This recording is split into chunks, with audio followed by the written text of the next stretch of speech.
different, and you play that shot, oh, that wasn't quite the way, but that's better. So I keep that bit, and then it's better when I start back here than here. And it's the same with, everything's the same, the vibrato, the way you pick, the way you touch. And that's the great thing about music, because there's millions of computations of how you can play one note. Yeah, I mean, that's it. Yeah, and that is not easy to do. And you get a great player, Martin Knopfler or Gary Moore or Scott Henderson, or the great guitar players. They play one note, and that's there's a loss in that one note. Yeah.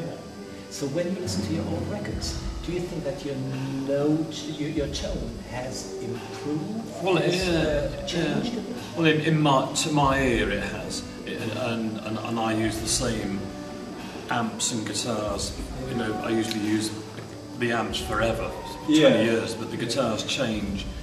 Sometimes change the making guitar, but I'm trying to look for something a little bit better, something that works better, something that's gives me back a bit more, something that responds to what I do to it, something that sounds the way I want it to sound.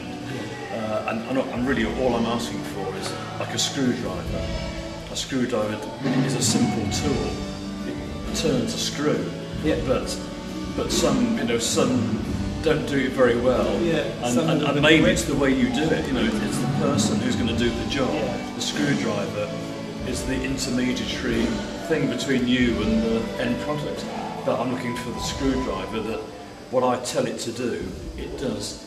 So you would agree that there are, I think, lots of people who try to solve this problem of maybe getting a good tone by buying new equipment. Yeah, it's a mistake. It's a mistake, and the worst mistake is to hear somebody you like and go and buy their gear because you think you're going to sound like them. And essentially, most guitar players of an advanced years of playing will sound the same through many different amps and guitars, because the sound is here, and the sound's here, and the sound is everywhere, not just here. That if you play it, you'll sound different. Everybody sounds different. That's why it's a fantastic instrument. That's why millions of people play guitar, and they all sound slightly different. But some of them strive to sound the same, and that's the biggest mistake. If you want to sound like Steve Vai, you might as well go and get a different job. Because it's pointless. There's no point in doing it. It's the worst thing you could possibly do. Because nobody wants another Steve Vai, because they've got Steve Vai.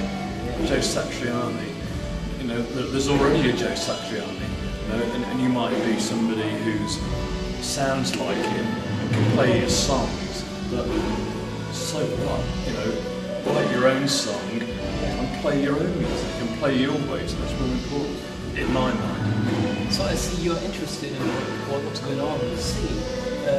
Today it seems very hard to what young people want to be a guitar hero, because there is a very high level. There are so many people who can play well, because you can study guitar playing these days maybe better than 20, 30 years ago. Well, absolutely. Well, when I started 40 years ago, there was no information at all. Nothing. No books, no videos, no DVDs, and very few records.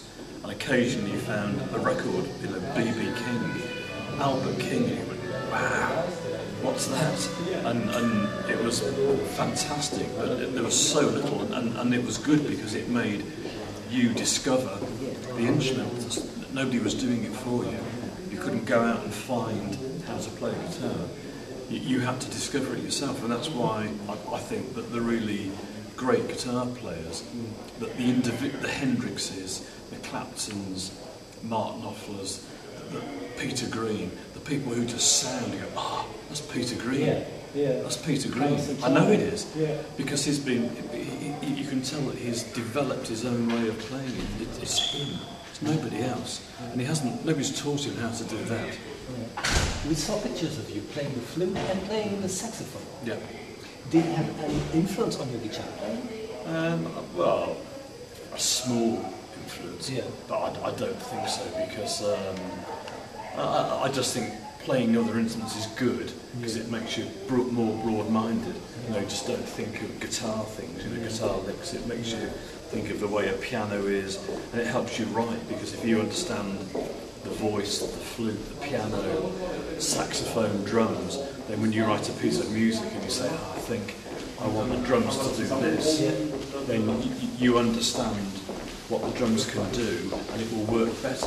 Whereas if you say to the drummer, I want this sort of crossbeat thing with a shh, this sort of, you know, I want this and I want you to do this with your feet, and they go, what?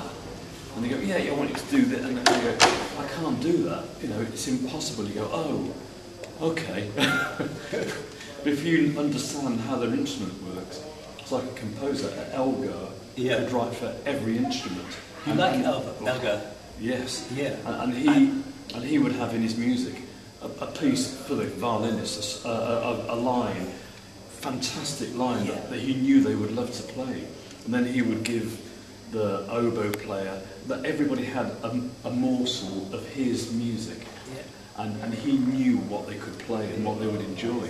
And he sort of distributed it. You know, he didn't just say, right, I'm writing this as a violin concerto. And the horn section say, well, what shall we play? Oh, I don't care. Think of something. Do you think it was depressing? In a way, when I listen to his best songs, or best depressing. Have you seen that film, by the way, Marita? What was it called? The English film about Jacqueline Dupré. Oh yeah. Oh yeah. But the music's beautiful. Yeah. Depressing, never. Just beautiful. Yeah. I mean, emotional. Yeah. And maybe sad, but sad isn't depressing. I mean, I get more depressed at hearing some idiot play guitar at 1,000,000 miles an hour